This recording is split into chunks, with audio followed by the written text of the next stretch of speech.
UKలో 1 year masters. No IELTS required up to 5 years visa. High visa success rate. మీడియాలో అసభ్యకరంగా, అవమానకరంగా, చాలా నీచంగా, చాలా ఘోరంగా, ఇంత దిగజారుడు రాజకీయాలు ఎక్కడా లేని విధంగా అంతగా సోషల్ మీడియాలో ఒక నన్ను, అమ్మను, సునీతనే కాదు ఎంతోమంది ఇతర రాజకీయ నాయకుల వాళ్ళ ఇళ్లలో ఉన్న ఆడవాళ్ళను కూడా అంత నీచంగా మాట్లాడితే మరి పోలీసులు ఈ చిన్న చిన్న వాళ్ళని మాత్రమే బాధ్యులను చేస్తారా?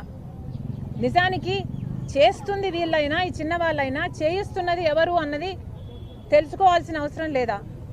సజ్జల భార్గవ్ అనేవాడు ఈ మొత్తం సోషల్ మీడియా అంతటికీ కూడా ఈ టీం హెడ్ అన్నది అందరికీ తెలిసిన వాస్తవం. మరి సజ్జల భార్గవ్ని ఎందుకు అరెస్ట్ చేయడం లేదు? ఎందుకు ఎంక్వైరీలు చేయటం లేదు?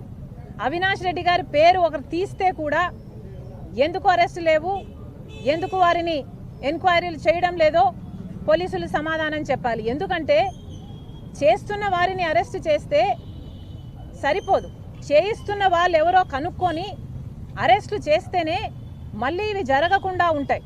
మీరు చేస్తున్న వాళ్ళతో మాత్రమే ఆపేస్తే చేయించిన వాళ్ళకి ఎటువంటి శిక్ష పడకపోతే చేయించే వాళ్ళు ఇంకొకరితో మళ్ళీ ఇదే పని చేయించగలరు. కాబట్టి దీని మూలం ఎక్కడుందో కనుక్కోండి.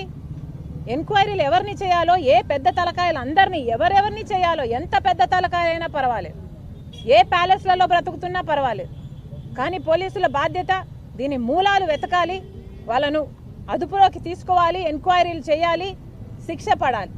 అప్పుడే ఆడవాళ్లకు కొంచెమైనా భద్రత కలుగుతుంది. ఎంత గొప్పగా చెప్తున్నారండి, సగం పార్లమెంట్లో ఆడోళ్ళు ఉండాలి, అసెంబ్లీలలో ఆడోళ్ళు ఉండాలి అని, 33% రిజర్వేషన్ కావాలని అంటున్నారు. ఇలాంటివి చేస్తే భయపడరా? ఎవరైనా ఆడోళ్ళని ఇలా కృంగతీసేటట్టు ఇలాంటి పోస్టులు పెడితే ఎలా పైకొస్తారండి? మీరు అంటున్నారు కదా ఇది సమాజానికి ఇది మంచిది కాదు, ప్రజాస్వామ్యం మీద దాడి అంటున్నారు కదా. మేమంటున్నాం ఈరోజు ఇది మహిళల మీద దాడి.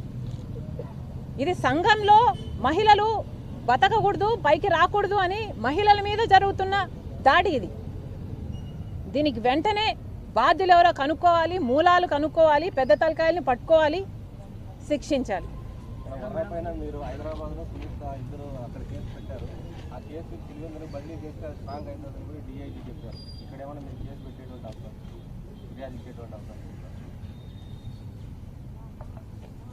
నేను కేసు పెట్టాలి అంటే దానికి కొన్ని పొలిటికల్ ఇంప్లికేషన్స్ ఉండొచ్చు.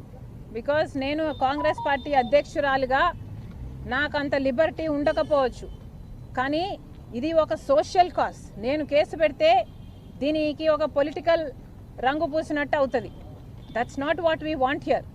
I want the police to take this up as a social cause.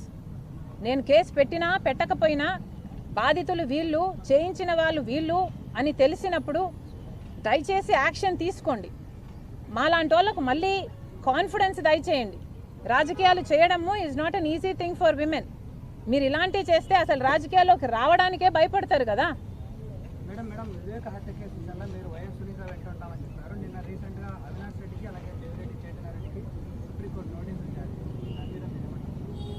మంచిది, ఇప్పటికైనా వివేకానంద రెడ్డి గారి హత్య కేసులో ప్రోగ్రెస్ ఉందని భావిస్తున్నాం.